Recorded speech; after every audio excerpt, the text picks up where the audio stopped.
बच्चों देखिए एक बार फिर से मैं क्लास 10 ठीक है प्रश्नावली 10 और प्रमेय नंबर 10.2 ठीक है इतने बार एग्जाम में आया है। आप लोग देख सकते हैं क्वेश्चन बैंक से लेकर पिछले पेपर का उठाकर ये क्वेश्चन बहुत वीवीआई है जो कि 5 नंबर में आता है। ठीक और प्रमेय है क्या कि वह बिंदु से वृत्त पर खींची गई स्पर्श रेखाओं की लंबाइयां बराबर होती है। ये आपका थ्योरम है, इश्यू को आपको सिद्ध करना है। ठीक है तो पहले हम लोग वृत्त बनाते हैं। ठीक है ऐसे वृत्त बना दिए। वृत्त बनाने के बाद बाह्य बिंदु से वृत्त पर खींची गई स्पर्श रेखा, तो बाह्य बिंदु ले लेते हैं कोई यहाँ पे। बाह्य मतलब बाहरी बिंदु। बाह्य बिंदु से वृत्त पर खींची गई स्पर्श रेखा यानी इस पर स्पर्श रेखा खींचना है। ठीक है और बाह्य बिंदु से एक वृत्त पर 2 स्पर्श रेखा खींची जाती है। ठीक है यहाँ से एक बाह्य बिंदु मान लीजिए P है और एक रेखा हमने यहाँ खींच दिया स्पर्श, और यहाँ से भी मैंने ये रॉन्ग हो गया, स्पर्श कराते हुए जाना चाहिए। ठीक है बाह्य बिंदु से वृत्त पर खींची गई स्पर्श रेखाओं की लंबाइयां बराबर होती है। रेखाओं लिखा है ना, यानी हमने बाह्य बिंदु से 2 बताया अभी कि बाह्य बिंदु से 2 स्पर्श रेखाएं खींची जा सकती है। अभी यहाँ पर देखिए जैसे यहाँ स्पर्श कर रहा है यहाँ पर स्पर्श कर रहा है। ठीक है यहाँ पर दोनों स्पर्श कर रहा है तो यहाँ का नाम डाल दिए A, और यहाँ पर वृत्त का केंद्र होगा ना, वृत्त है तो वृत्त का केंद्र होगा, तो वृत्त का केंद्र जब होगा तो ऐसे मिला दिए। ठीक है और इसका नाम डाल दिए हम B, और यहाँ सेंटर जो है उसका नाम डाल दिए O, यानी वृत्त का केंद्र O हो गया। ठीक है स्पर्श बिंदु जो है A और यहाँ पर एक स्पर्श बिंदु B। आपको मालूम होगा कि स्पर्श बिंदु जो होता है हाँ ये किसके साथ इंक्लूड है, त्रिज्या के साथ। तो त्रिज्या के साथ स्पर्श बिंदु ठीक है स्पर्श रेखा के साथ हमेशा ये लंब बनाता है, इसलिए यहाँ पर हम लोग लंब का इंडिकेशन करते हैं। ठीक है लंब यानी हमेशा यहाँ पर 90 डिग्री का कोण बनेगा, स्पर्श रेखा त्रिज्या के साथ लंब होती है। ठीक है अब हम लोगों को दिखाना क्या है, तो PA और PB इन दोनों को बराबर दिखाना है। लिखा ना स्पर्श रेखाओं की लंबाइयां बराबर होती हैं, यानी आपको सिद्ध करना है PA और PB इन दोनों को बराबर दिखाना है। ठीक है तो हम करते क्या है, इनको बराबर दिखाने के लिए हम लोग इसको यहाँ से P से O को मिला देते हैं। P से O को मिलाए, क्यों मिलाए, क्योंकि ये वाला वृत्त और ये वाला त्रिज्या ये वाला आपका हो जाएगा त्रिभुज और ये वाला हो जाएगा त्रिभुज। ठीक है और इन दोनों त्रिभुजों को हम लोग सर्वांगसम कर देते हैं। ठीक है तो इनकी जो PA और PB भुजा है CPCT से बराबर हो जाएगा। ठीक है यानी हम लोग सर्वांगसम करेंगे।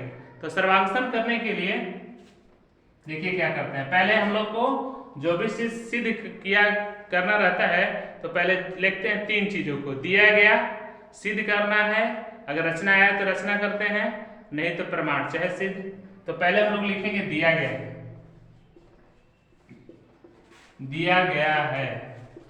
ठीक है क्या दिया है भाई, तो O केंद्र का एक वृत्त है ना O, तो लिखेंगे O केंद्र का एक वृत्त है।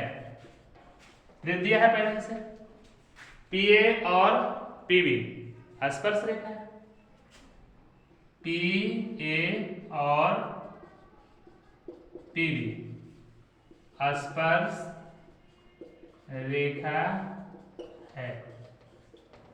और क्या दिया है, PA और PB स्पर्श रेखा है, O केंद्र का एक वृत्त है और P एक बाह्य बिंदु है। P एक बाह्य बिंदु है, ये आपको प्रश्न में दिया हुआ है। ठीक है जब दिया हुआ फाइनल हो जाता है तब हम लोग क्या करते हैं, लिखते हैं सिद्ध करना है। क्या सिद्ध करना है, सिद्ध करना है। सिद्ध करना में क्या करना है, क्योंकि प्रश्न पढ़ के समझ सकते हैं आप लोग, बाह्य बिंदु से वृत्त पर खींची गई स्पर्श रेखाओं की लंबाइयां बराबर होती हैं। तो स्पर्श रेखा इसमें कितनी है? 2, PA और PB, यानी PA बराबर PB दिखाना है ना। ये ना स्पर्श रेखा है और ये दोनों बराबर है, PA बराबर PB दिखा देना, ठीक है। इसके बाद हम लोग क्या किया करते हैं, अब हम लोग प्रमाण लिखते हैं। प्रमाण चाहे सिद्ध। प्रमाण में करेंगे क्या, हम लोग को प्रश्न से पहले ही बताया हम लोग कि इन त्रिभुज को और इस त्रिभुज को दोनों को सर्वांगसम कर देना है। क्या कर देना है? सर्वांगसम। तो प्रमाण में हम लोग लेते हैं त्रिभुज APO, ऊपर वाला APO, त्रिभुज APO तथा त्रिभुज, अब नीचे से लेते हैं BPO। BPO में इन दोनों त्रिभुज का सिलेक्शन करने के बाद हम लोग अब देखते हैं कि किस तरह से सर्वांगसम हो सकता है, ठीक है। तो सर्वांगसम करने के लिए पहले देखेंगे OA, ठीक है। ये क्या है? वृत्त की त्रिज्या है ना।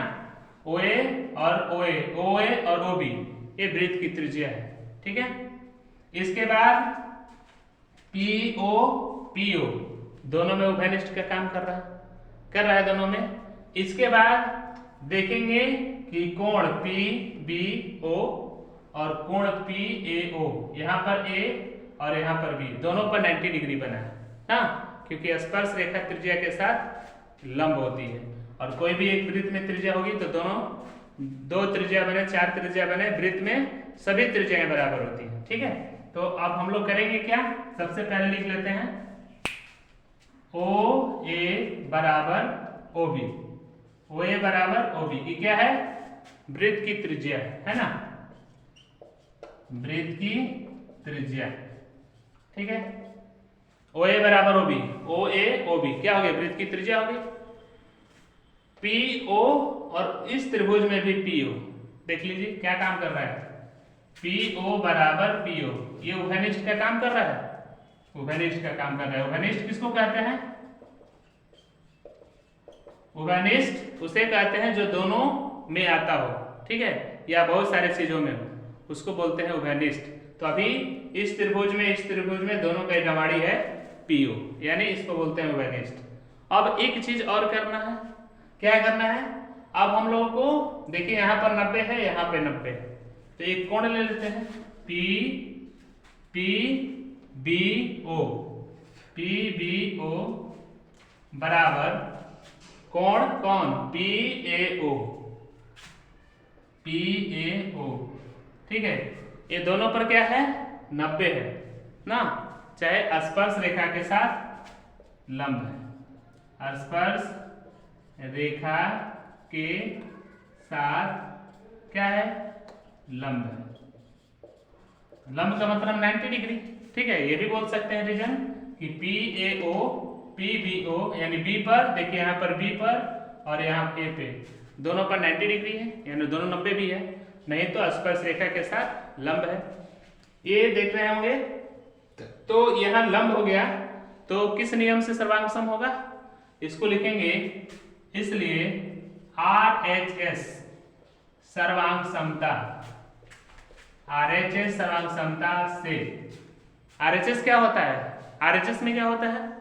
यानी एक कोण 90 डिग्री, ठीक है, एक कण होता है, एक लंब होता है, ठीक है। तो एक 90 डिग्री हो, एक कण बराबर रहेगा ही, और लंब और आधार में से कोई एक भुजा बराबर हो, तो उसमें बोलते हैं सर्वांगसमता। कौन सा नियम? RHS। क्या बोलते हैं? RHS, ठीक है। तो हम लोग देखिए इसको बराबर कर दिए हैं, इसके सामने वाला ये त्रिभुज में एक कण हो जाएगा, ठीक है, इस त्रिभुज में हई कण होगा, दोनों के लिए काम कर रहा है। तो ये RHS नियम से क्या हो गया? सर्वांगसम हो गया, ठीक है। सर्वांगसम हो गया, तो इसलिए त्रिभुज कौन लिए थे हम लोग? त्रिभुज लिए थे APO,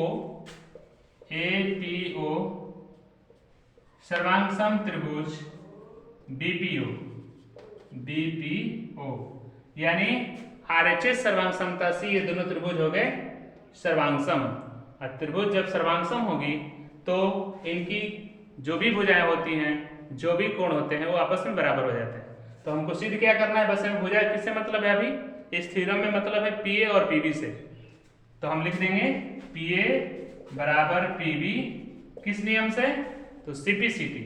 ठीक है, सीपीसीटी किसे कहते हैं, corresponding parts of congruent triangle, यानी इसका मतलब हो गया कि त्रिभुज अगर सर्वांग सम हो गया तो उसके जो भी भाग बचे हैं, जो भी भुजा बचे हैं, जो भी कोण बचे हैं, वो आपस में बराबर हो जाते हैं। इसलिए हमारा जो सिद्ध करना था पी ए बराबर पी बी, ये विद्युत की दो स्पर्श रेखाओं को हम लोग बराबर दिखा दिए, यही प्रूफ करना था।